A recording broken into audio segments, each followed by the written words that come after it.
setia mendampingi Bapak Ibu CGP hebat, dan juga yang tidak bisa saya sebutkan satu persatu, Bapak Ibu PP hebat juga ya, yang istilahnya angkatan daratnya. Kalau Bapak Ibu Fasil kan angkatan udara. Oke, kita lanjutkan Bapak Ibu.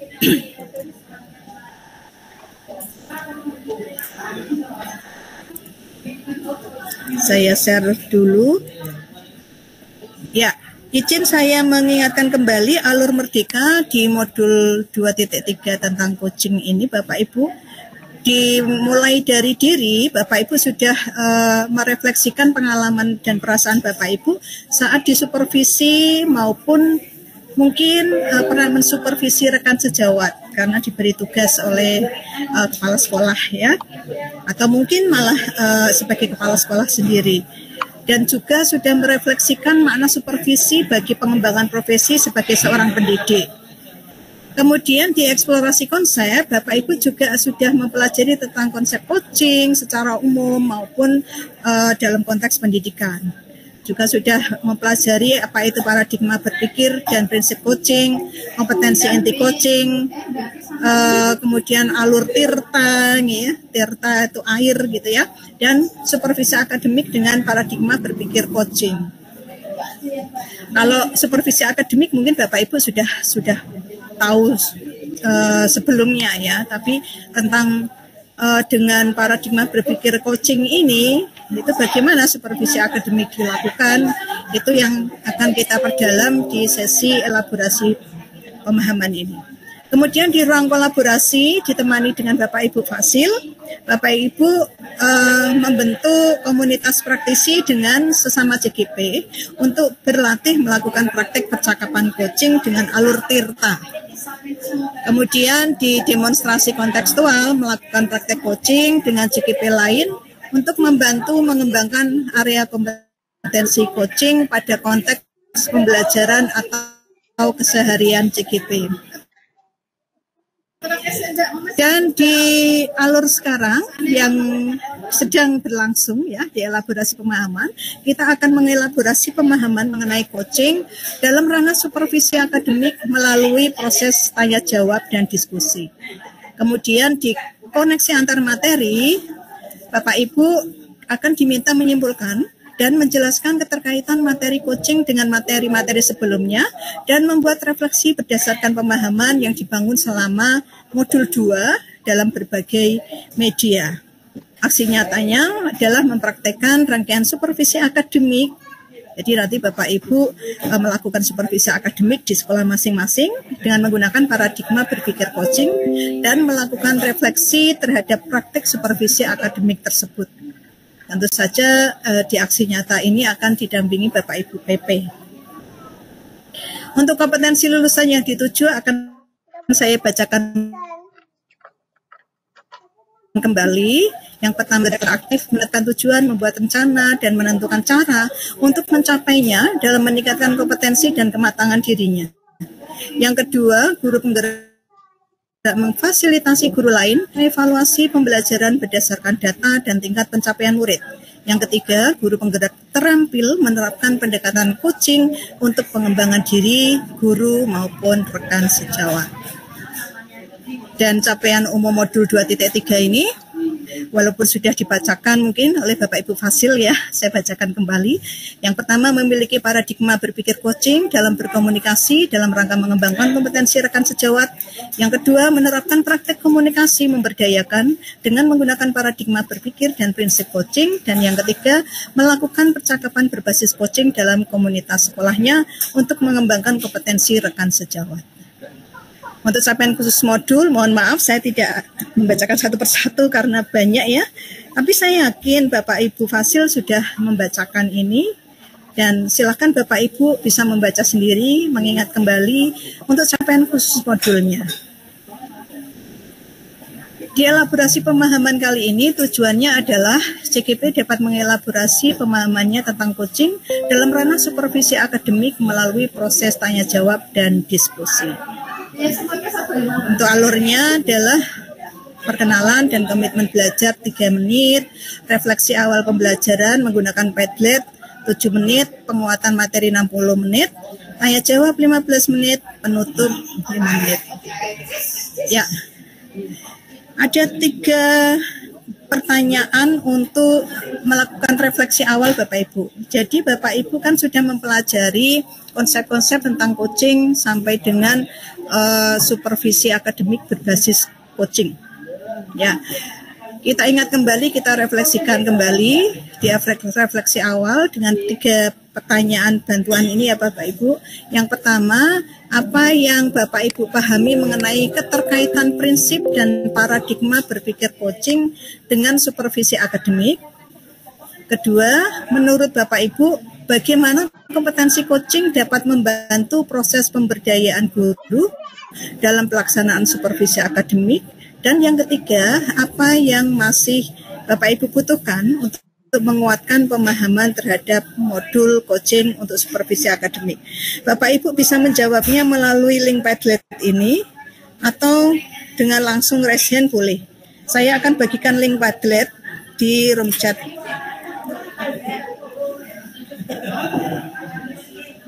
Bentar ya Bapak Ibu, saya share lagi dengan metode yang beda dengan window biar kelihatan Bapak Ibu yang raise hand. Jadi saya tampilkan pertanyaannya kembali.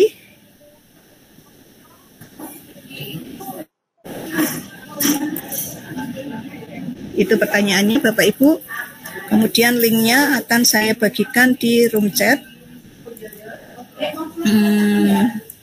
Silakan Bapak Ibu langsung mengisi di Padlet. Mungkin di situ kok sudah banyak jawabannya, ya biar jadi satu ya Bapak Ibu. Jadi bisa sekaligus saya baca nanti jawaban dari Bapak Ibu semuanya dari beberapa CGP yang sudah mengikuti elaborasi pemahaman bersama saya. Untuk Padletnya bisa diakses ya Bapak Ibu. Silakan bisa diberikan reaksinya, mungkin jempol ya. Oke, terima kasih. Jangan lupa diberi nama Bapak Ibu ya. Di subjeknya diberi nama. Oke. Ya. Ada yang mau menyampaikan secara langsung? Mau menjawab nomor berapa? Dengan raise hand silahkan. Sambil menunggu mengisi di Padlet tentu saja. Saya yakin pertanyaan ini bisa Bapak Ibu jawab karena sudah mempelajari di alur-alur sebelumnya. Ya, Ibu Maria Ulfa, silahkan saya beri kesempatan pertama. Ya, terima kasih Bu Wiwi. Waktu yang diberikan, saya akan bertanya soal yang nomor 3 itu Bu. Apa yang masih Anda butuhkan untuk menguatkan pemahaman terhadap modul coaching untuk supervisi akademik? Di sini yang ingin saya tanyakan itu masalah strategi Bu. Apabila kita melakukan coaching, kalau saya misalnya sebagai coach sudah menggali banyak bersama dengan Kuci, namun Kuci ini tidak bisa terbuka Bu. Itu bagaimana Bu kita menggalinya Bu? Terima kasih. Oke, terima kasih Bu Maria Ulfa. Jadi yang ingin dikuatkan oleh Bu Maria Ulfa untuk sesi kali ini adalah bagaimana memaksimalkan coachingnya ya, biar selama sesi coaching itu atau selama mengikuti percakapan berbasis coaching itu potensinya bisa dimaksimalkan, bisa digali gitu ya. Oke, terima kasih Bu Maria. Selanjutnya silakan Bapak Ibu. Semoga nanti bisa terjawab ya Bapak Ibu pertanyaannya Bu Maria yang ingin dikuatkan tadi, yang dibutuhkan untuk menguatkan tadi. Silakan. Sambil saya melihat di Padletnya ya. Di Padletnya ini sudah banyak yang ngetik.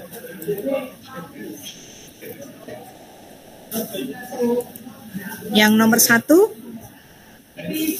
atau yang nomor 2, silakan Bapak Ibu sambil mengingat kembali, materi-materi yang sudah Bapak Ibu pelajari, mulai dari diri, kemudian eksplorasi konsep, baik di masing-masing page-nya maupun melalui forum diskusi.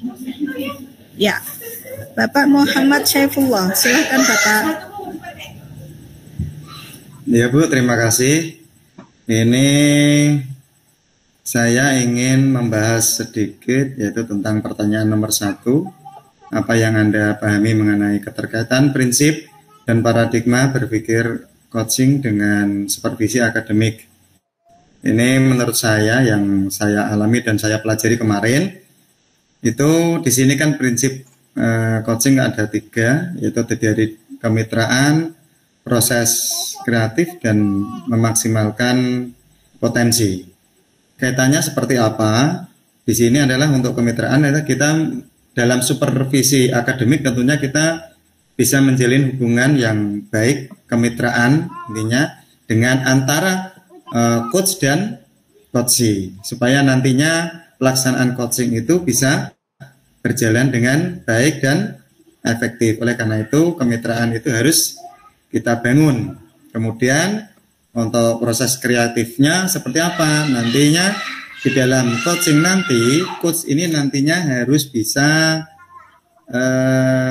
menerapkan inti dari coaching, yaitu ada present, mendengarkan aktif, dan mengajukan pertanyaan berbobot, sehingga nantinya dari coach itu bisa menggali potensi seorang coachee, sehingga coachee nantinya itu bisa memaksimalkan potensinya dan bisa menyelesaikan masalah melalui dari potensinya tersebut. Jadi prinsip-prinsip coaching ini sangat keterkaitan sekali dengan supervisi akademik. Ya, kira-kira seperti itu Bu. Terima kasih, walaupun masih kurang. Terima kasih Pak Muhammad Syaifullah. Ya, jadi tadi disebutkan beberapa prinsip dari coaching, ya, dan dikaitkan dengan supervisi akademik, ya. Oke, baik. Sekarang yang nomor 2, sinten ini? Pak Pujiono, silahkan Bapak. Bismillahirrahmanirrahim. Terima kasih atas waktunya. Ya. Moga. Ya, baik. Nah, diberi kesempatan menjawab pertanyaan nomor 2, nggak apa-apa gitu. Yang pertama sudah dijawab panjang oleh Pak Syaifullah dan sudah luar biasa bagus. Bagaimana kompetensi coaching dapat membantu proses pemberdayaan guru? Menurut saya sangat-sangat membantu, karena dalam kompetensi coaching yang mampu mendengarkan dengan rasa, kemudian melontarkan pertanyaan-pertanyaan yang berbobot, itu pasti akan dapat mengubah paradigma supervisi akademik menjadi sesuatu yang dirindukan bagi guru yang semula dalam pembelajaran yang lampau atau yang sudah terjadi di masa lampau. Supervisi akademik itu seperti agak menakutkan bagi guru, seperti ujian praktek seperti itu. Tapi dengan kompetensi coaching yang dimiliki oleh kepala sekolah dan hal ini supervisor akademik, tentu bisa memberdayakan guru, karena itu seperti apa yang mereka butuhkan. Mereka mendapatkan masukan, mereka dapat meningkatkan kompetensi mereka masing-masing sesuai dengan kemampuan mereka masing-masing. Itu sih menurut saya kompetensi coaching ini dapat membantu guru dalam supervisi akademik. Kurang lebih seperti itu Bu. Terima kasih atas waktunya. Oke, terima kasih Pak Pujiono. Semoga bisa menginspirasi Bapak Ibu yang lain ya ini ya, Pak Pujiono, Pak Fasil kita. Izin melanjutkan terlebih dahulu Bapak Ibu untuk saya lanjutkan PPT-nya. Ya, dan terima kasih kepada yang sudah menyampaikan secara langsung maupun sudah menuliskan di Padlet. Oke, saya stop share dulu, saya ganti share-nya biar kelihatan besar Bapak Ibu. Memang ini harus dibutuhkan ganti-ganti share-nya seperti ini Bapak Ibu. Iya. Ya, kalau seperti ini kan bisa di slideshow dan bisa dipindah. Untuk elaborasi pemahaman, pada prinsipnya kita akan memperdalam konsep tentang coaching untuk supervisi akademik yang sudah Bapak Ibu eksplor di bagian khususnya di eksplorasi konsep tentang konsep coaching secara umum maupun dalam konteks pendidikan. Jadi ini kan memang hal yang baru ya Bapak Ibu. Kalau supervisi akademik sendiri itu sudah lama kita ketahui ya. Jadi kita harus tahu dulu apa paradigma berpikirnya dan prinsipnya itu apa saja. Kemudian kompetensi inti coaching itu apa saja. Seperti halnya kita sebagai guru tahu mengetahui kompetensi guru itu apa saja. Dan alur tirta. Alur yang memandu kita untuk bisa melaksanakan percakapan berbasis coaching. Sedangkan supervisi akademik sendiri berpikir coaching dan kita sudah mengalaminya dibantu dengan PMM. Ya, jadi di PMM itu kan pengelolaan kinerjanya, ya, termasuk di bagian supervisi akademik ini sudah mengadopsi dengan paradigma berpikir coaching gitu ya Bapak Ibu. Ya, baik, satu persatu kita kupas, kita perdalam, kita elaborasi Bapak Ibu. Secara umum coaching dan dalam konteks pendidikan itu apa? Definisi coaching itu adalah kata kuncinya kemitraan. Tadi sudah disampaikan Pak Fasil ya, kemitraan dengan klien, kemudian dalam suatu percakapan yang kreatif dan memicu pemikiran untuk memaksimalkan potensi pribadi dan profesional klien. Yang dicetak merah ini adalah kata kuncinya. Kemudian kalau dalam konteks pendidikan dikaitkan dengan filosofi pendidikan menurut Ki Hajar Dewantara, pada dasarnya adalah pendidikan itu pembelajaran adalah menuntun, ya menuntun, maka coaching ini sebagai salah satu proses menuntun belajarnya murid untuk mencapai kekuatan kodratnya. Sebagai seorang pamong, guru dapat memberikan tuntunannya melalui apa? Pertanyaan-pertanyaan yang reflektif dan efektif sehingga kekuatan kodrat anak itu terpancar dari dirinya. Karena setiap anak mempunyai potensi, punya kodrat sendiri-sendiri, kekuatan kodrat sendiri-sendiri. Pentingnya proses coaching itu dalam hal mengaktifasi kerja otak murid. Kalau kita memberikan pertanyaan-pertanyaan reflektif, pertanyaan-pertanyaan yang efektif kepada murid, maka aktivitas otak dari murid kita akan teraktivasi sehingga kekuatan kodratnya akan muncul. Ya. Jadi pertanyaan-pertanyaan reflektif itu dapat membuat murid melakukan metakognisi. Pertanyaan-pertanyaan dalam proses coaching juga membuat murid lebih berpikir secara kritis dan mendalam sehingga murid dapat menunjukkan potensinya. Ya, kemudian apa perbedaan dari coaching, mentoring, konseling gitu ya? Ini juga sudah Bapak Ibu pelajari. Mari kita elaborasi bersama bahwa di coaching itu tujuannya adalah menuntun coachee ya, untuk menemukan ide baru atau cara untuk mengatasi tantangan yang dihadapi atau mencapai tujuan yang dikehendaki. Sedangkan mentoring itu tujuannya membagikan pengalaman dari seorang mentor kepada mentee ya, untuk membantu mentinya mengembangkan diri. Sedangkan konseling yang mungkin biasa dilakukan oleh Bapak Ibu guru BK ya dengan murid-muridnya, tujuannya adalah membantu konseli. Kalau dengan murid berarti muridnya memecahkan masalah yang dihadapi. Kalau dilihat dari aspek hubungan, coaching itu kemitraan hubungannya setara, tidak ada yang lebih tinggi, tidak ada yang lebih berpengalaman, tidak ada yang lebih rendah gitu. Sedangkan mentoring itu hubungannya ada yang lebih berpengalaman, ada yang kurang berpengalaman.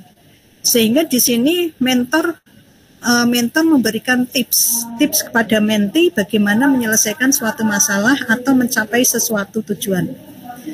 Sedangkan konseling hubungannya antara seorang yang ahli ya dengan seorang yang membutuhkan bantuannya. Di sini seorang konselor bisa saja langsung memberi solusi ya tanpa menggali potensi dari konselinya. Jadi langsung saja konselor itu bisa langsung memberikan solusi. Di paradigma berpikir coaching ada 4 Bapak Ibu, yaitu fokus pada kunci, kemudian 2 bersikap terbuka dan ingin tahu lebih banyak. Jadi coaching itu bersikap terbuka, dia tidak boleh melabeli, tidak boleh menyalahkan ya pendapat atau hal-hal yang disampaikan coach ya, dan ingin tahu lebih banyak dengan memberikan pertanyaan-pertanyaan yang sifatnya menggali lebih dalam lagi, lebih detail lagi ya, agar yang disampaikan coach itu lebih memperjelas permasalahan yang ingin dipecahkan misalkan. Kemudian yang ketiga memiliki kesadaran diri yang kuat. Nah di sini seorang coach membutuhkan KSE ya Bapak Ibu, kompetensi sosial emosional ya, yang lebih terutama di KSE kesadaran diri, sehingga nanti KSE yang lain yaitu kesadaran sosial, keterampilan berelasi ya, sampai pada pengambilan keputusan yang bertanggung jawab itu bisa dimaksimalkan lebih. Kemudian saya membantu coach melihat peluang-peluang baru. Jadi seorang coach itu bisa melihat peluang-peluang baru yang bisa membantu coach ya untuk mencapai tujuannya, untuk mengatasi sesuatu. Ya, satu persatu dibahas di sini Bapak Ibu. Fokus pada coach itu maksudnya apa? Coach memusatkan perhatian pada orang yang di coachingnya, bukan pada topik yang dibawanya dalam percakapan, bukan. Jadi pada orangnya, bukan pada topiknya. Kemudian fokus diletakkan pada bagaimana topik apapun yang dibawa oleh coach dapat membawa kemajuan pada coach sesuai keinginan coach. Dalam hal paradigma yang ini, Bapak Ibu, ada video yang akan saya sampaikan ya. Coba kita cermati bersama-sama video berikut.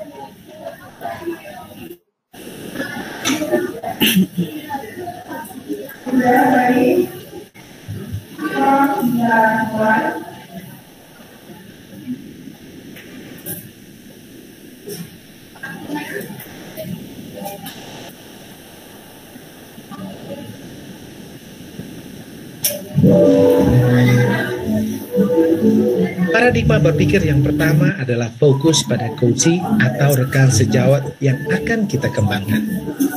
Pada saat kita mengembangkan kompetensi rekan sejawat kita memusatkan perhatian kita pada rekan yang kita kembangkan, bukan pada situasi yang dibawanya dalam percakapan.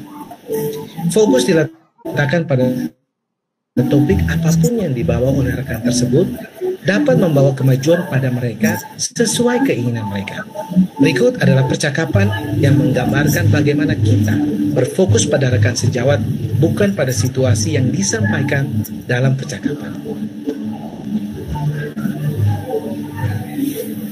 Vira, bantu saya dong.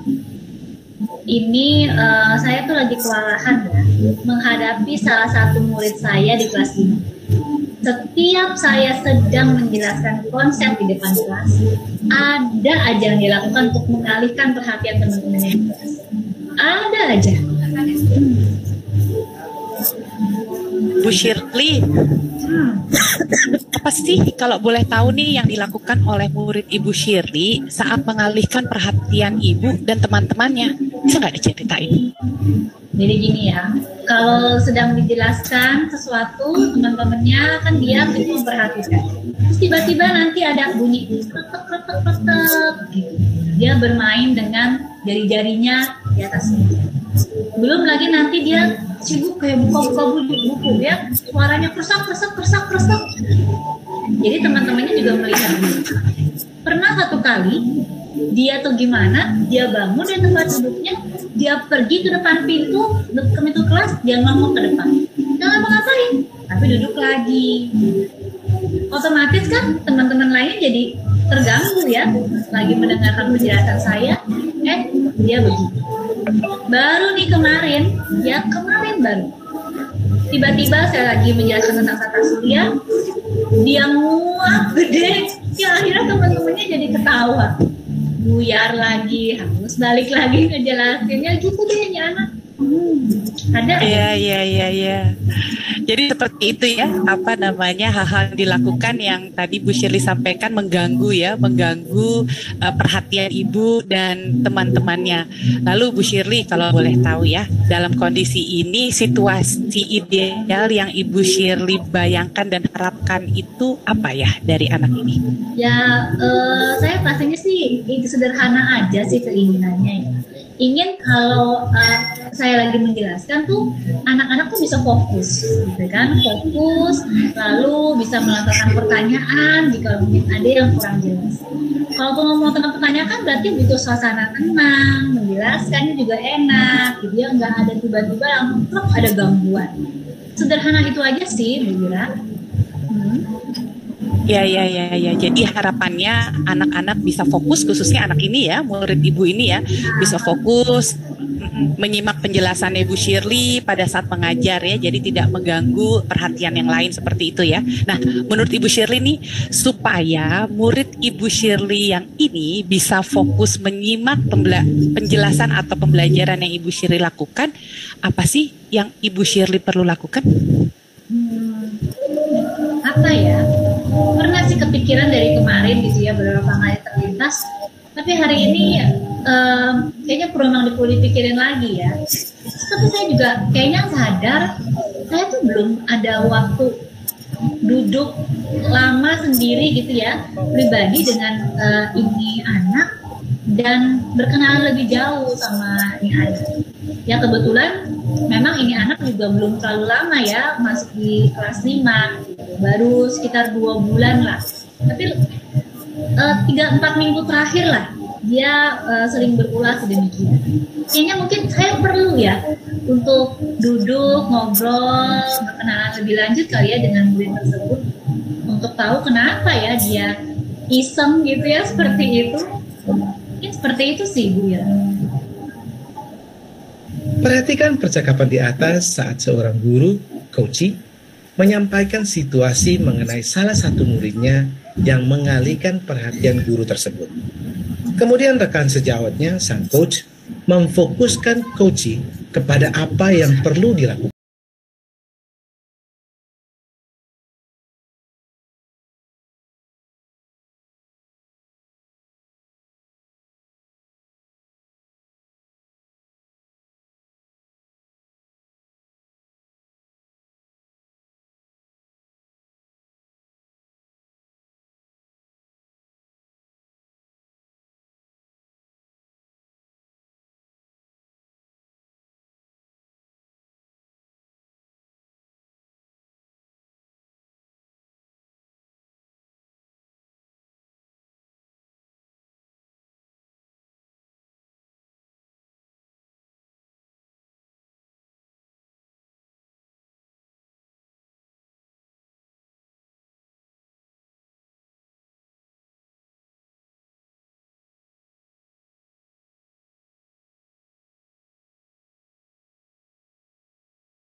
yang emosi tadi ya, merasa sebel dengan muridnya yang dianggap mengganggu fokus teman-temannya yang lain gitu.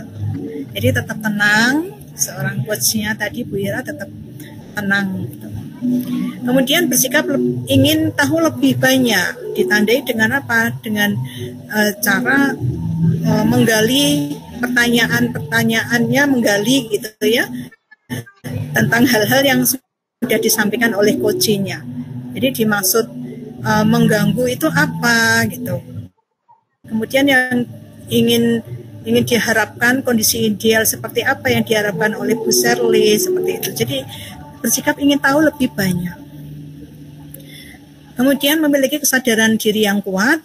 Ini terkait dengan KSE, kesadaran diri, yang tentu saja ini membantu coach untuk bisa menangkap adanya perubahan yang terjadi selama pembicaraan. Mungkin perubahan itu bisa terlihat dari intonasi, cara berbicaranya, kemudian mimik wajah, muka dari si coachingnya, sehingga akan tertangkap emosi maupun energi-energi yang timbul dan mempengaruhi percakapan. Kemudian mampu melihat peluang baru dan masa depan. Paradigma yang keempat, coach harus mampu melihat peluang perkembangan yang ada dan juga bisa membawa coach melihat masa depan. Jadi tindakan apa yang kedepannya bisa dilakukan oleh seorang oleh coach tadi itu bisa mampu dilihat oleh coach. Kemudian prinsip-prinsip coaching. Tadi Pak Syaifullah juga sudah menyampaikan bahwa ada prinsip kemitraan, kemudian kata kunci yang lain percakapannya kreatif, sehingga di sini percakapannya dilakukan untuk menggali, memetakan situasi coach, ditujukan untuk menghasilkan pemikiran atau ide-ide baru dari coachnya. Dan yang ketiga adalah memaksimalkan potensi. Percakapan harus ditutup dengan kesimpulan yang dinyatakan oleh coachnya sendiri, ya. Bukan dari coach. Percakapan menghasilkan rencana tindakan yang akan dilakukan oleh coach selanjutnya. Terkait dengan kompetensi coaching ada 3, presence, mendengarkan aktif, melontarkan pertanyaan berbobot. Presence ini adalah kemampuan untuk hadir utuh bagi coach. Jadi antara badan, pikiran, hati itu selaras saat sedang melakukan percakapan dengan coach.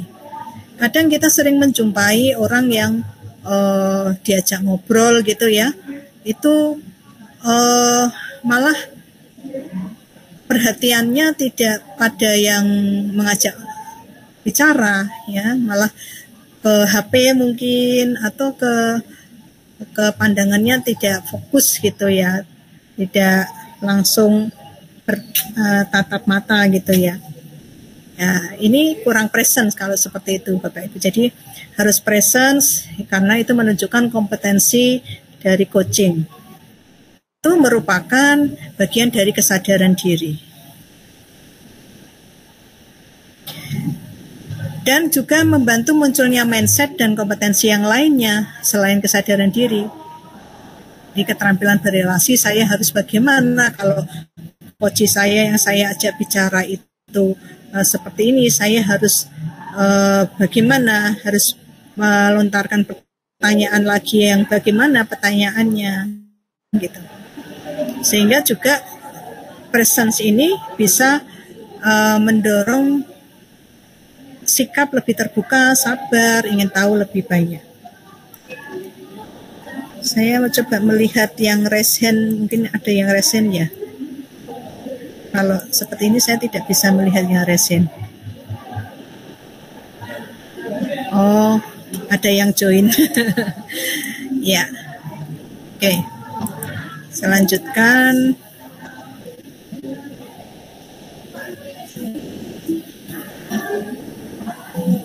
Kemudian kompetensi coaching yang kedua mendengarkan aktif, ya. Mendengarkan aktif itu kemampuan untuk fokus pada apa yang dikatakan oleh lawan bicara dan memahami keseluruhan makna yang tidak terucapkan. Jadi kadang ada hal-hal tertentu yang tidak terucapkan yang justru itu sangat bermakna, ya, sangat bermakna dalam hal ini membantu kita untuk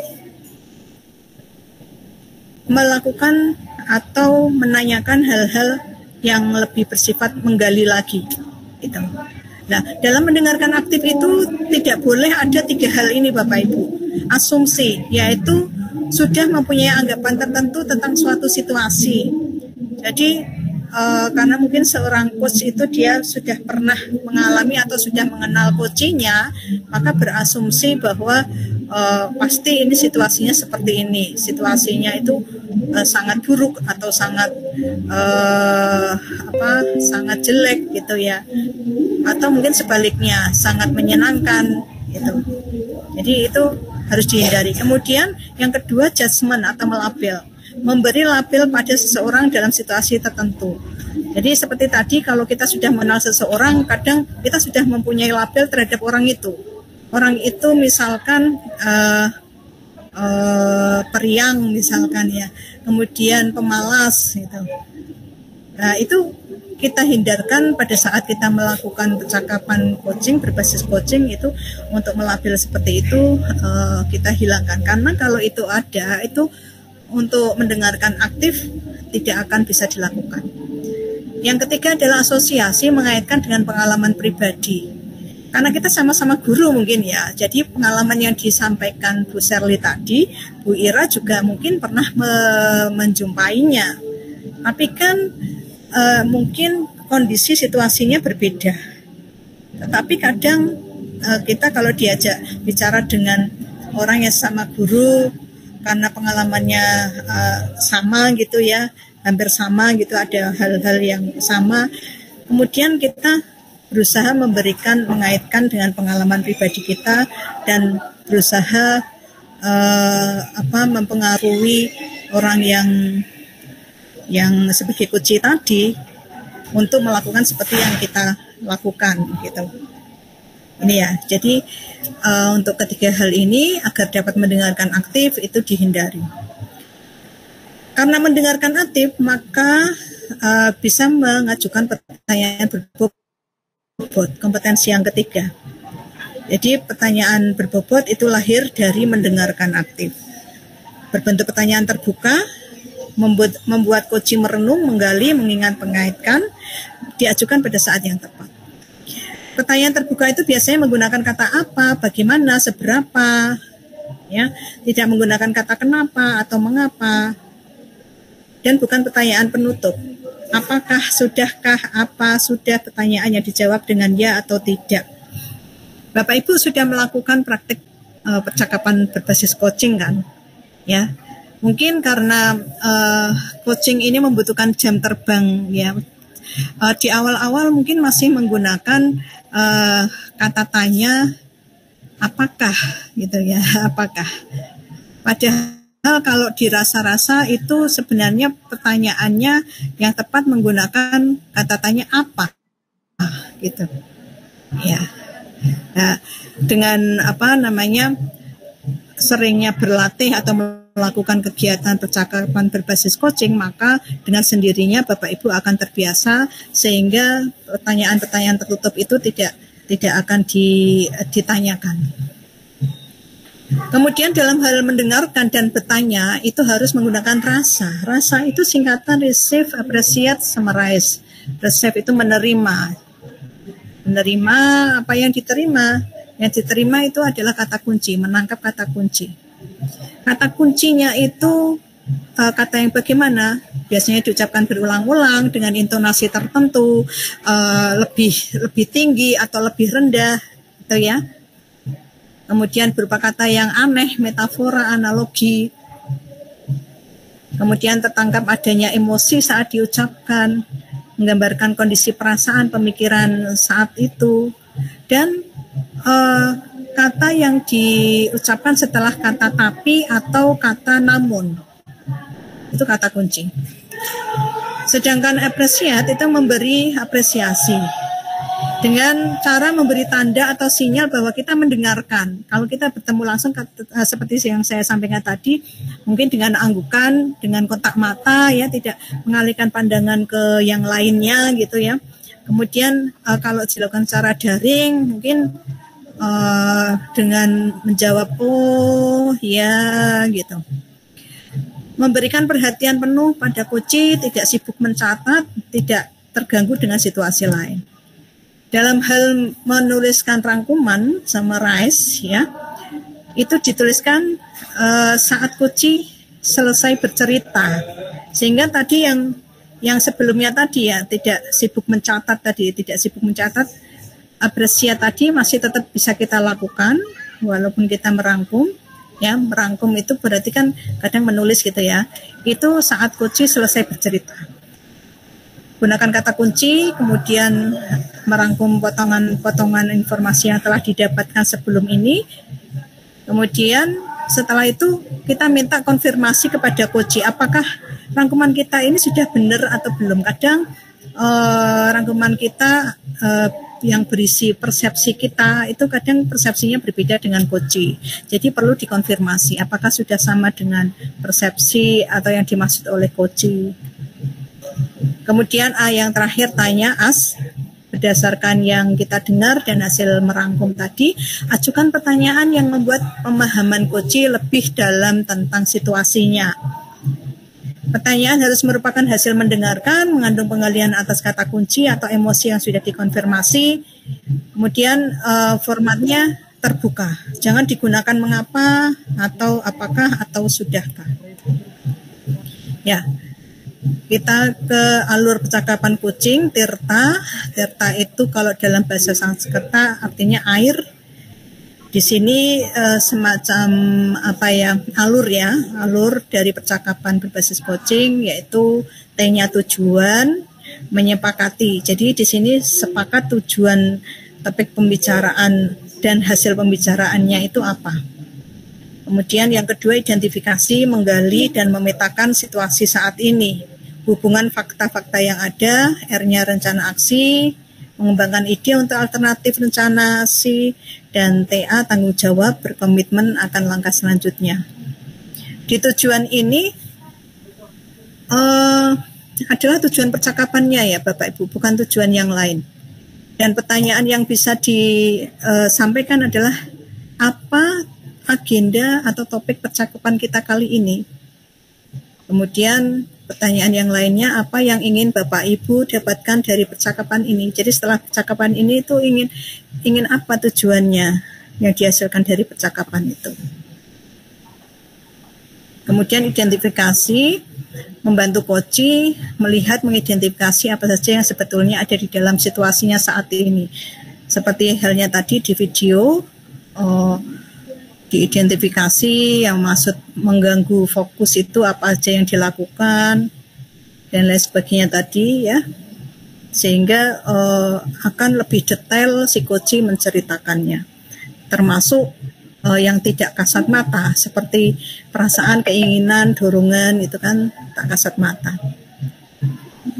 Ya, tujuannya adalah memperjelas, menggali dan memetakan situasi. Contoh pertanyaannya bisa ditanyakan seperti ini, situasinya sekarang seperti apa, kondisi ideal yang ingin diharapkan oleh Bapak, oleh Ibu itu seperti apa yang mempengaruhi hal itu, situasi yang diinginkan seperti apa tadi ya, ideal, apa yang bisa membuat itu terwujud.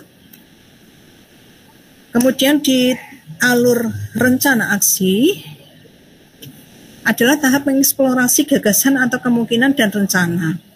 Jadi di sini gagasan muncul dari Koci. Ya, biasanya kalau sudah muncul satu alternatif gagasan, maka akan lebih mudah untuk Koci untuk diajak mengeksplor gagasan berikutnya, alternatif berikutnya. Ya, jadi bisa lebih dari 2-3 gagasan, tapi sebagai coach kita batasi saja, tidak terlalu banyak. Ya, tujuannya apa? Ini maksimal 3. Tujuannya adalah agar bisa lebih spesifik dan detail dalam menceritakan nanti rencana aksinya. Nah, di sini boleh brainstorming. Tadi kan tidak boleh berasosiasi ya, menceritakan pengalaman pribadi gitu. Nah, di sini boleh, tetapi ada tapinya. Jika diminta oleh coach. Kalau coach tidak meminta, jangan lakukan. Gitu. Kalau di video tadi coach tidak meminta. Coach tidak meminta coach membagikan pengalamannya, walaupun sama-sama guru mungkin ada pengalaman yang sama gitu ya. Tapi coach tidak minta, ya coachnya jangan berbagi pengalaman. Contoh pertanyaannya, ada gagasan apa untuk mengatasi tadi murid yang mengganggu fokus belajar temannya maupun fokus belajarnya dia gitu. Nah, ternyata setelah diberikan waktu jeda sejenak, coachnya,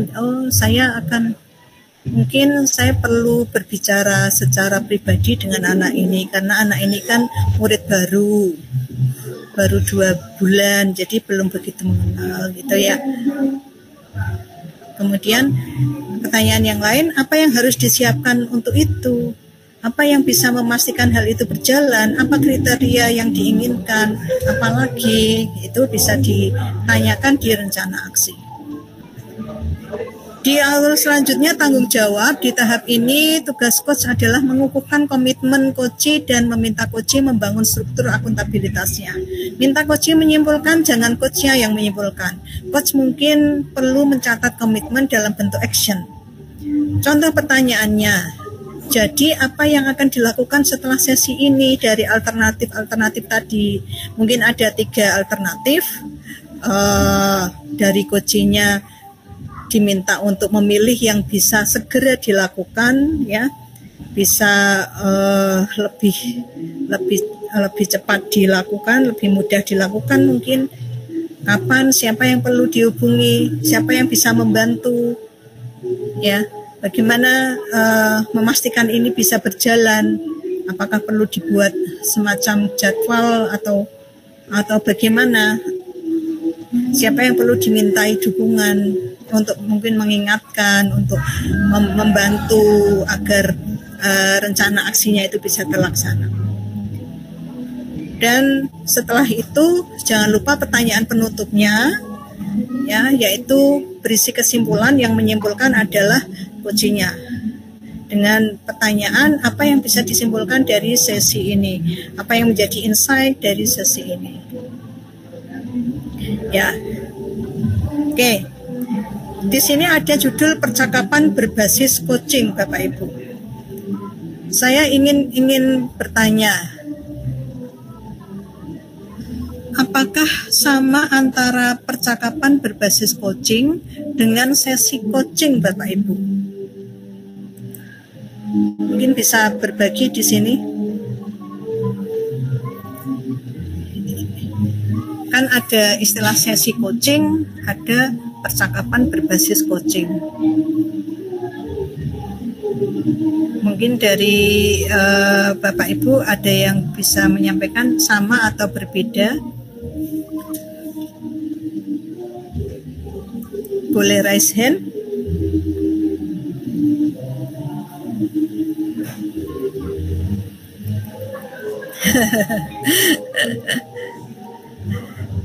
Jadi ada percakapan berbasis coaching, ada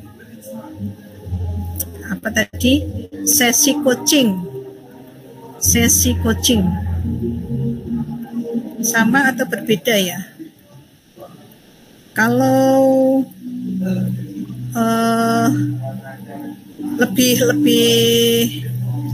lama yang mana kalau dilihat dari waktunya? Kalau dilihat dari waktu,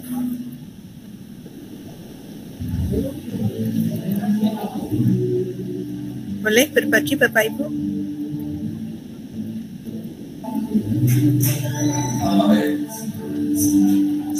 Atau malah belum tahu ini sama atau berbeda ya? Sesi coaching, kemudian percakapan berbasis coaching gitu. Oke, kalau begitu kita lanjutkan dulu ya. Kita lanjutkan dulu. Percakapan berbasis coaching. Kalau percakapan itu berarti seperti mengobrol bercakap-cakap dengan orang lain. Ya. Bentar, saya ini dulu, kesini dulu biar Bapak Ibu lebih mengetahui ini dulu.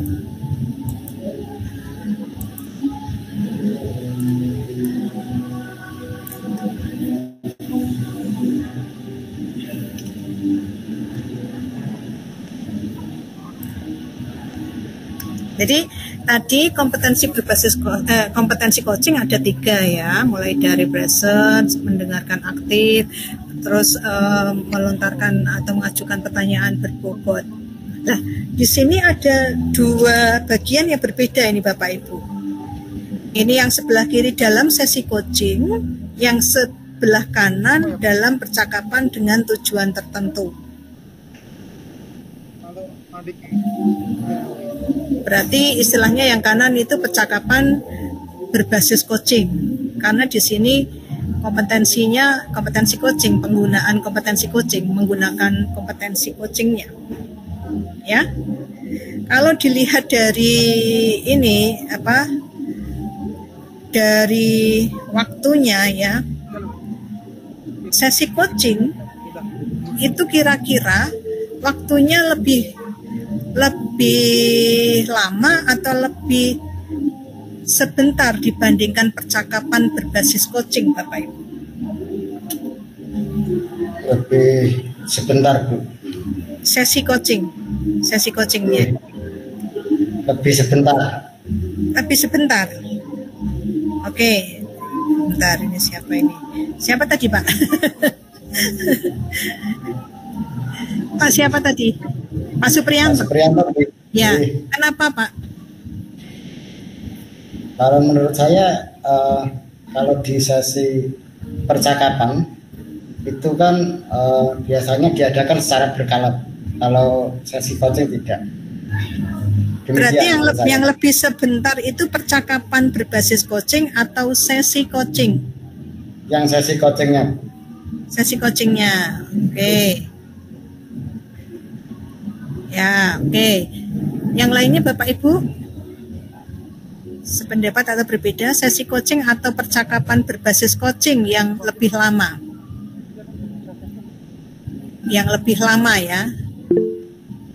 Ya, Pak Ridwan, silakan Pak Ridwan. Ya, kalau lihat dari makasih Bu sebelumnya telah diberi kesempatan ya. Kalau melihat dari ini penggunaan kompetensi coaching, sesi coaching itu kan harus terjadwal, berarti biasanya lama 30-90 menit, berarti kemungkinan sesi coaching itu lebih lama Bu. Kalau percakapan coaching biasanya dia kan insidental dan hanya butuh waktu yang sebentar saja, itu menurut saya Ibu. Oke, berarti posisinya satu-satu ya antara Pak Supriyanto dan Pak Ridwan. Oke, saya minta satu lagi nih yang berpendapat. Satu lagi, yang lebih lama yang mana? Sesi coaching atau percakapan berbasis coaching? Karena ini kondisinya satu-satu. Oke, Bapak Ibu bisa raise hand atau bisa mengetikkan di chatbook lah, room chat kalau malu langsung menyampaikan. Yang lebih lama yang mana? Oh ya, silahkan Pak Arif Setio. Menurut saya bisa terjadi sama nanti. Oh, sama. Karena berarti masih tapi kalau secara percakapan itu kan kadang orang itu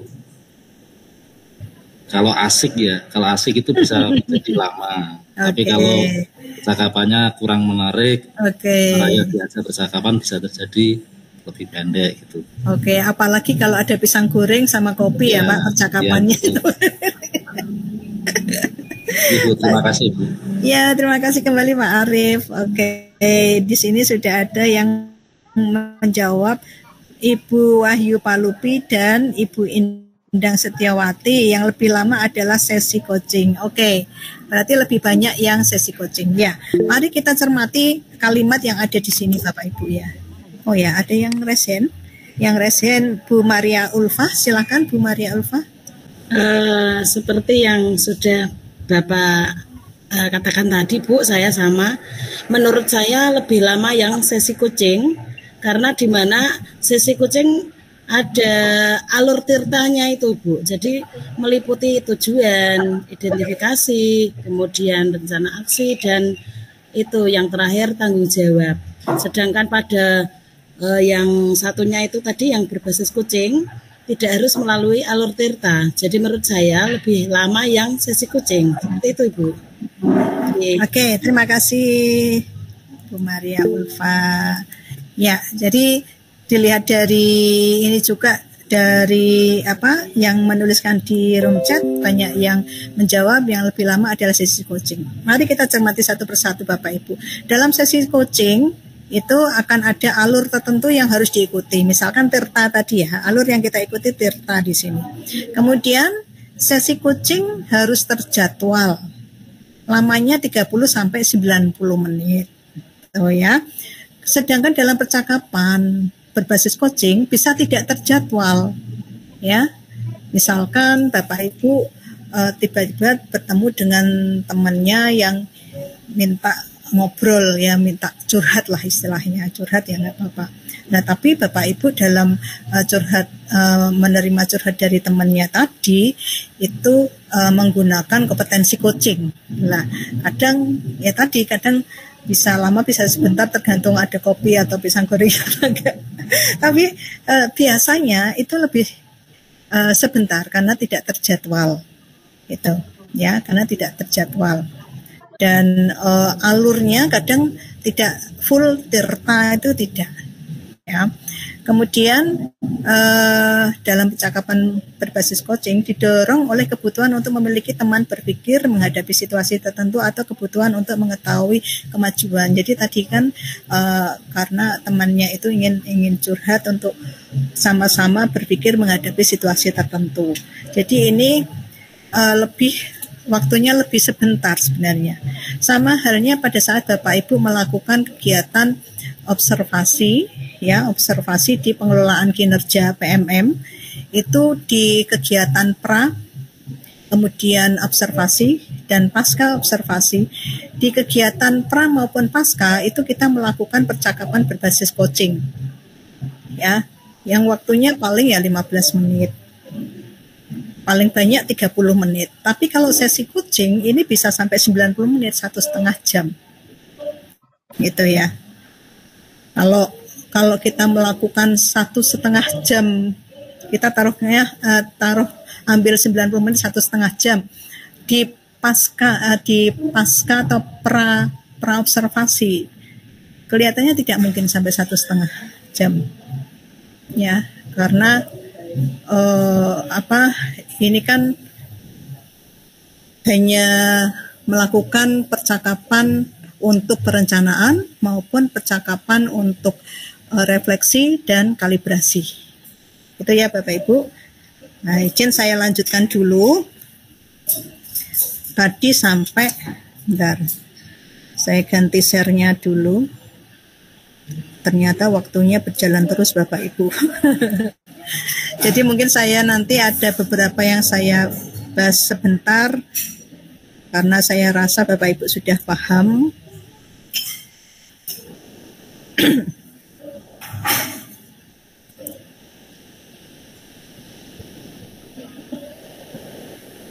Bukan ini. Tadi sampai ini ya, percakapan berbasis coaching. Ada 4 percakapan berbasis coaching, yaitu untuk perencanaan, pemecahan masalah, refleksi diri, kalibrasi. Untuk perencanaan, itu kapan kita melakukannya? Ya pastinya sebelum kita melakukan sesuatu kegiatan ya.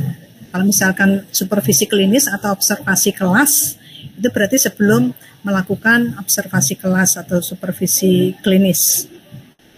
Kemudian bagaimana melakukannya? Di sini ada alur tirta komplit ya.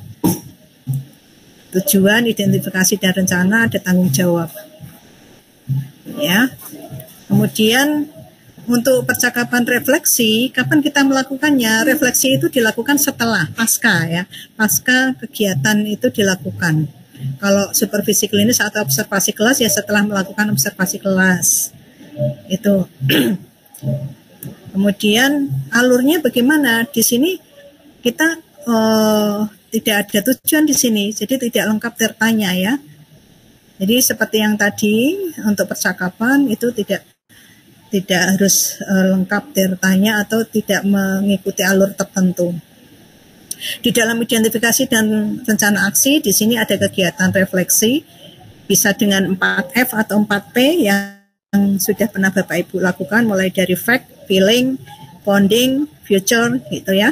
Kedepannya melakukan apa, kemudian ditanggung jawab, tanyakan apa yang didapatkan dari percakapan. Tipsnya untuk percakapan refleksi, saat melakukan percakapan refleksi beri banyak ruang hening, karena tujuannya ini coach atau yang kalau supervisi klinis atau observasi kelas, guru yang kita supervisi itu membutuhkan waktu untuk berpikir, mengingat kembali apa yang sudah dilakukan di pembelajaran di kelas gitu. Maka beri banyak ruang hening. Izinkan coach mengungkapkan refleksinya dengan bebas, jaga perasaan kita untuk membantu menjaga ruang percakapan yang aman dan nyaman bagi coach. Sedangkan percakapan untuk pemecahan masalah, kapan kita melakukannya? Saat coach mengotak kita karena ia menghadapi masalah. Ya, bukan kita yang meminta coach, kamu jadi coach saya ya, kamu kan punya masalah sebetulnya.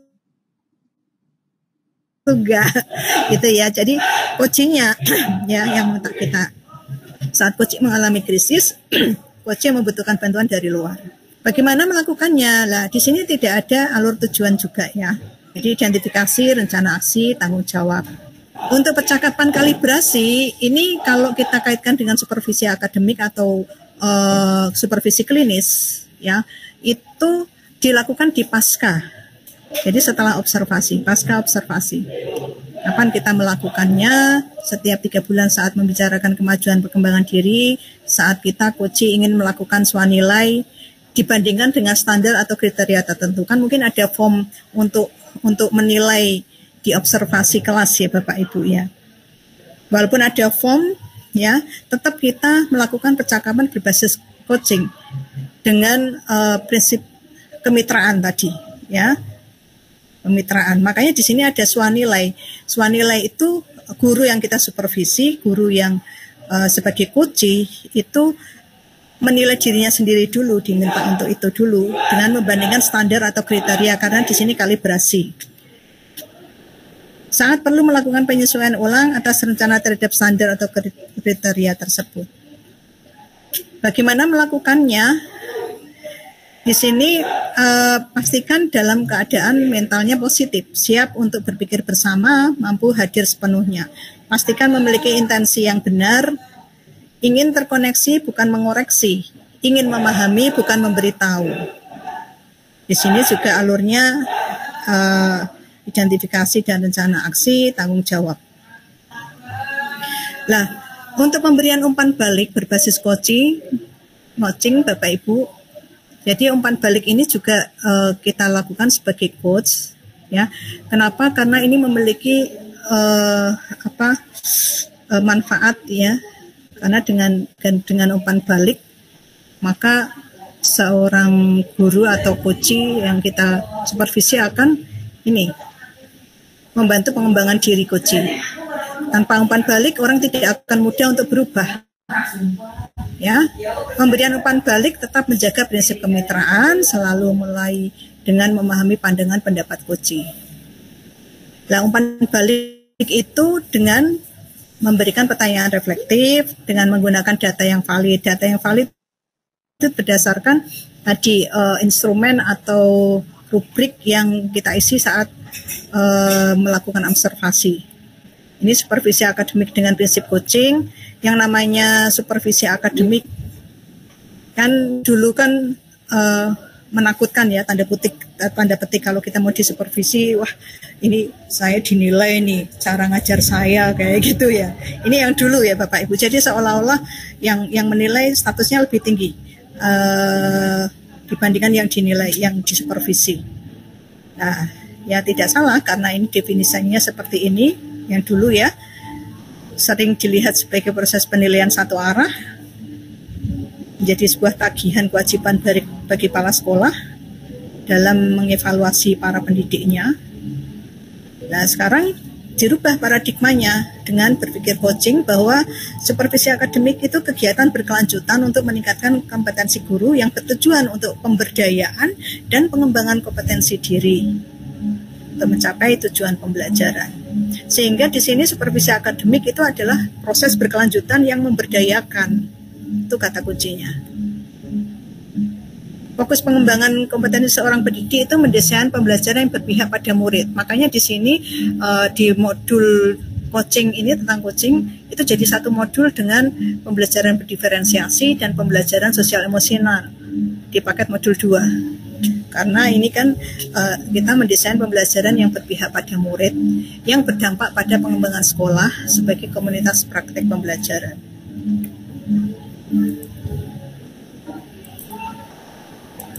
Oke. Tujuan melaksanakan SA di sekolah untuk pertumbuhan, untuk perkembangan, untuk pengawasan. Tapi sebelum-sebelumnya hanya untuk pengawasan gitu aja ya. Tidak untuk memberdayakan ini, merencanakan area pengembangan diri dari gurunya. Kemudian paradigma berpikir coaching di SA itu meliputi prinsipnya meliputi kemitraan, konstruktif, terencana, reflektif, objektif, berkesinambungan, komprehensif. 3 tahapannya mulai dari perencanaan, pelaksanaan, tindak lanjut. Jadi fokusnya di sini pelaksanaan Bapak Ibu. Di supervisi akademik itu tidak hanya di observasi kelas atau supervisi klinis, tetapi di seluruh kegiatan guru yang dilakukan di sekolah, baik di dalam kelas maupun di luar kelas, baik dalam mengikuti pelatihan pengembangan diri, ya workshop itu juga termasuk dalam tahapan pelaksanaan, ya supervisi akademik. Jadi kalau misalkan dalam satu semester ya satu semester itu pelaksanaannya tidak hanya jadwal pada saat dikunjungi, diobservasi di kelas mengajar itu tidak. Kalau yang di kelas mengajar itu khusus namanya supervisi klinis sebagai rangkaian kegiatan berpikir dan kegiatan praktek yang dirancang oleh guru dan supervisor ya dalam meningkatkan pembelajaran di kelas yang lebih berpihak kepada murid. Interaksi yang bersifat kemitraan ini supervisi klinis berpusat pada strategi pembelajaran disepakati bersama. Siklusnya pra-observasi, observasi kelas, pasca observasi. Ini sudah ada di PMM juga. Instrumen observasinya disesuaikan dan ini instrumennya juga sudah ada di ini ya Bapak Ibu di PMM. Kalau Bapak Ibu memilih interaksi di kelas, kemudian apalagi ya ada 3 kelihatannya itu ya. Itu instrumennya yang menyesuaikan Bapak Ibu supervisor itu yang bertindak sebagai coach ya itu menggunakan instrumen yang sesuai dengan kebutuhannya. Objektivitas kemudian dilakukan bersama-sama melalui percakapan guru dan supervisor sehingga instrumennya juga ada yang berbentuk isian hasil observasi menghasilkan rencana perbaikan pengembangan diri merupakan kegiatan yang berkelanjutan. Ini kegiatan masing-masing tahap pra-observasi yang dilakukan apa? Percakapan yang membangun hubungan antara guru dan supervisor sebagai mitra dalam pengembangan kompetensi diri.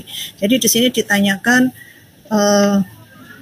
yang ingin diobservasi itu bagian apa gitu ya. Jadi kesepakatan nanti yang diobservasi gurunya, oh saya ingin dilihat bagian ini Pak Bu, bagian pada saat saya menggunakan alat bantu mengajar, media pembelajaran, misalkan seperti itu. Atau pada saat saya memandu anak-anak melakukan diskusi kelompok gitu. Kemudian observasinya aktivitas kunjungan kelas yang dilakukan oleh supervisor. Pasca observasinya percakapan berbasis ini tadi coachingnya adalah untuk refleksi maupun kalibrasi tadi. Ya. Ini beberapa kegiatan yang dilakukan di pra-observasi. Ya, jadi di sini tujuan besar supervisi disampaikan. Kemudian guru menyampaikan rancangan pelaksanaan pembelajaran atau modul ajar. Kemudian menginformasikan aspek perkembangan yang ada di observasi tadi, misalkan dalam hal memandu diskusi kelompok atau menggunakan media pembelajaran. Kemudian supervisor dan guru menyepakati sasaran observasi, waktu kunjungan kelas, kapan, jadwalnya, kelas berapa, dan waktu percakapan pasca observasi. Jadi pasca observasinya kapan disepakati di pra-observasi. Supervisor menginformasikan bahwa ia akan mencatat kegiatan pembelajaran yang dilakukan guru di kelas. Contoh pertanyaannya ini Bapak Ibu. Bapak Ibu ingin saya membantu mengembangkan kompetensi yang mana, bagian mana yang nanti Bapak Ibu inginkan untuk saya amati, bagaimana penilaian Bapak Ibu sendiri terhadap apa yang akan kita kembangkan ini, apa harapan dari observasi yang akan kita lakukan bersama ini. Kemudian diobservasi, memotivasi kegiatan observasi berawal dari kebutuhan pembelajaran murid dan kebutuhan pengembangan potensi guru. Jadi motivasinya dari situ Bapak Ibu. Jadi kita fokus ke kebutuhan belajar murid dan pengembangan potensi guru. Menggunakan instrumen yang telah ditentukan sebelumnya dan fokus pada sasaran yang sudah disepakati. Kalau di PML sudah tersedia itu Bapak Ibu, tinggal milih instrumen yang mana. Amati supervisi Anda dan catat hal-hal yang dilakukan di kelas.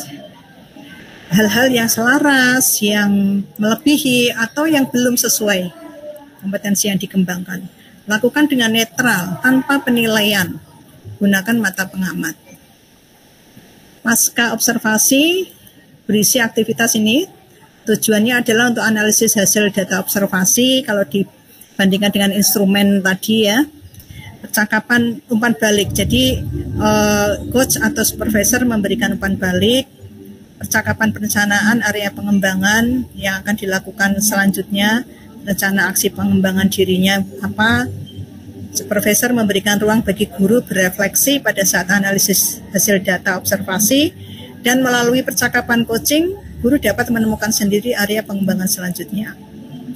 Durasinya 15-30 menit ini Bapak Ibu, jadi lebih singkat ya, maksimal 30 menit Bapak Ibu. Bagaimana dibandingkan tadi ya sesi coaching ya. Pertanyaan awal, bagaimana Bapak Ibu menilai sendiri performa dalam kompetensi tadi? Apa yang membuat Bapak Ibu menilai demikian? Boleh saya menyampaikan hasil pengamatan saya? Kemudian menyampaikan hasil pengamatan yang melebihi dari standar. Saya mengamati tadi pada saat Bapak Ibu membimbing diskusi, misalkan Bapak Ibu melakukan ini hanya mendampingi anak-anak di kelompok ini misalkan, itu sudah sesuai dari lebih tinggi melakukan, kalau sudah sesuai kan berarti di semua kelompok ya, melakukan pembimbingan di semua kelompok, di setiap kelompok itu sudah sesuai atau lebih tinggi dari standar yang kita rujuk. Kemudian bagaimana pendapat Bapak Ibu mendengar ini? Baru dilanjutkan yang belum sesuai. Namun demikian saya juga melihat hal-hal yang masih bisa dikembangkan. Misalnya tadi saat pembagian kelompok, misalkan pembagian kelompok, saya mengamati Bapak Ibu melakukan pembagian kelompok berdasarkan anggota kelompoknya itu dipilih sendiri oleh siswa, misalkan seperti itu. Yang sebetulnya kalau merujuk ke standar seharusnya pembagian kelompok itu berdasarkan hasil asesmen awal. Ya, asesmen awal dilakukan untuk pembagian kelompok. Bagaimana pendapat Bapak Ibu? Ini yang belum sesuai. Ajak membicarakan rencana tindakan untuk selanjutnya. Kemudian tanyakan dari diskusi kita ini apa yang sudah terbayang oleh akan Bapak Ibu lakukan untuk meningkatkan lagi performa di area ini. Ini bisa dilanjutkan dengan kapan, di mana, siapa yang bisa bantu. Lalu sampaikan bagaimana hasil pengamatan tersebut dicatatkan ke dalam form supervisi akademik. Sebagai penutup, minta supervisi menyatakan apa yang ia dapat dari proses ini. Tipsnya, Bapak Ibu, untuk melakukan SA dengan paradigma berpikir coaching, selalu gunakan paradigma berpikir coaching fokus pada rekan coaching dengan semangat memberdayakan potensi, hadir seutuhnya, aktivasi keterampilan mendengarkan, dan bertanya dengan pertanyaan berbobot. Itu kompetensi coaching. Nah, ini roda supervisi akademik yang saling terkait ya, dan berlangsung terus-menerus di dalam supervisi akademik untuk peningkatan kompetensi guru. Mulai dari, kalau kita mulai dari refleksi, hasil refleksi, ternyata hal yang perlu dikembangkan itu misalkan membuat media pembelajaran, maka rencana pengembangan dirinya mengikuti pelatihan atau bagaimana ya dalam usaha membuat media pembelajaran. Kemudian digunakan dalam proses pembelajaran itu.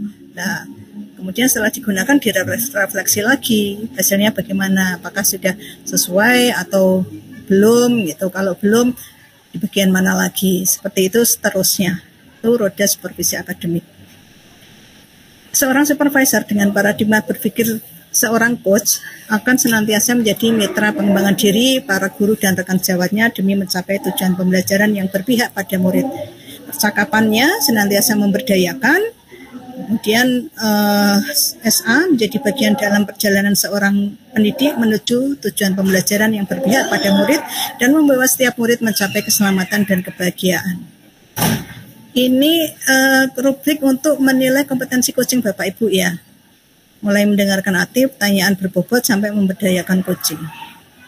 Oke, saya singgung tentang pertanyaan di LMS Bapak Ibu. Ada beberapa, tapi mungkin saya tidak sempat menjawab satu persatu karena banyak sekali. Dan ini waktunya sudah lebih dari 5 menit yang seharusnya jadwalnya. Saya mohon izin untuk tambah waktu sebentar lagi. Ya. Dari pertanyaan ini Bapak Ibu yang di LMS, terima kasih sudah disampaikan di LMS. Silakan Bapak Ibu mungkin bisa memilih pertanyaan nomor 1 apa A, B, C yang bisa dijawab Bapak Ibu untuk kita elaborasikan bersama di sini. Apakah benar jawabannya seperti itu sesuai dengan yang sudah kita sama-sama bahas tadi? Ya. Mungkin bisa diketikkan di mana di room chat nomor 1A atau 1B atau 1C boleh, atau bisa langsung raise hand. Ini kelasnya Pak Subiarto, kemudian ini kelasnya Pak Andrea Sukarti. Sepertinya ini pertanyaannya sudah dijawab sendiri oleh yang bertanya, makanya di sini cuma ada 1 dan bawahnya ini adalah langkah-langkahnya. Nah, kita konfirmasi apakah benar seperti ini jawabannya. Kelasnya Pak Sukarti. Kemudian kelasnya Pak Ulil Absor ada 3. Bagaimana cara mengevaluasi hasil coaching yang telah dilakukan. Kemudian kelasnya Pak Pujiono ada banyak, ini A sampai K. Kelasnya Pak Panji Subrata ada banyak juga. Kelasnya Bu Pariyati, kelasnya Bu Musyafiah. Lah, ini ada yang pertanyaan seperti ini Bapak Ibu. Saya hanya konfirmasi ya Bapak Ibu. Jadi kalau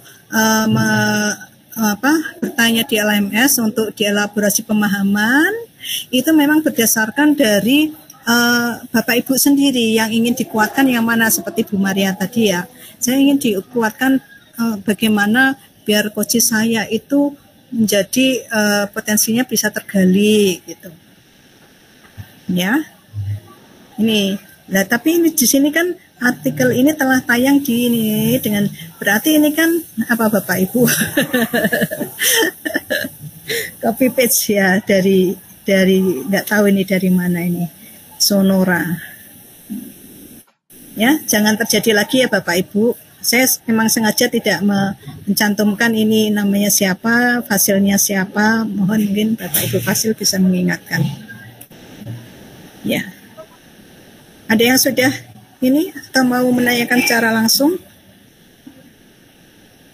Semoga bisa terjawab dari tadi yang sudah kita sampaikan ya Bapak Ibu. Nih, apa perbedaan coaching dengan mentoring, kan ada jawabannya. Bagaimana membuat pertanyaan yang baik, yang berbobot, tadi juga sudah. Dari hasil mendengarkan aktif. Ya. Oke. Kalau tidak, saya ingin melihat Bapak Ibu. Apakah ada yang ingin dikonfirmasi? Ini sudah ada yang menjawab ya. Lebih lama percakapan karena ini tadi. Pak Wawan Yulianto 1A. Menjadi pendengar yang aktif, fokus, hadir penuh, mengajukan pertanyaan yang berbobot, tidak memberikan solusi. Ya. Oke, 1A itu tadi jawab pertanyaannya adalah bagaimana caranya pada waktu coaching seorang coach tidak kehilangan konsentrasi atau memiliki kesadaran penuh terhadap coachee waktu wawancara. Ya.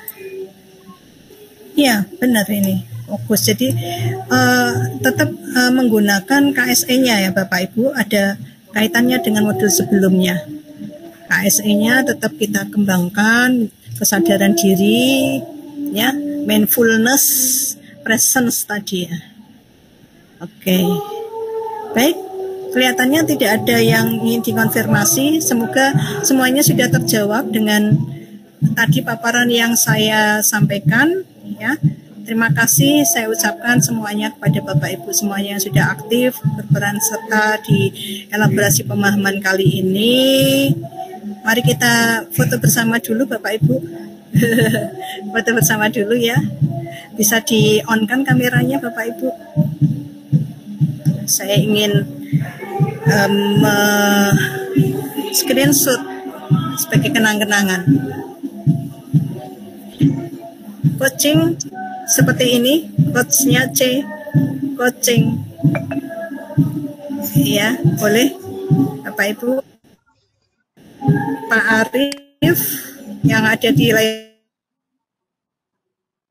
saya ini kelihatan, Pak Bejo. Bentar. Saya ganti tampilannya biar kelihatan semua.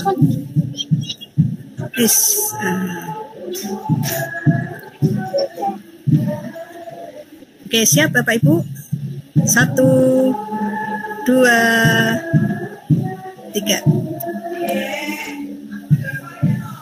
Oke. Sudah Bapak Ibu. Oke. Mari kita tutup dengan berdoa ya, sesuai dengan agama dan keyakinan kita masing-masing. Berdoa dipersilakan.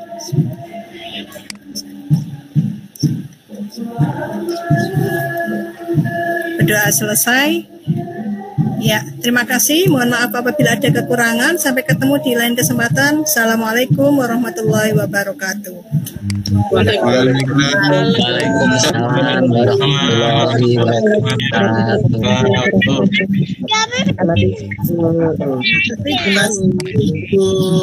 Ya, sama-sama Bapak Ibu.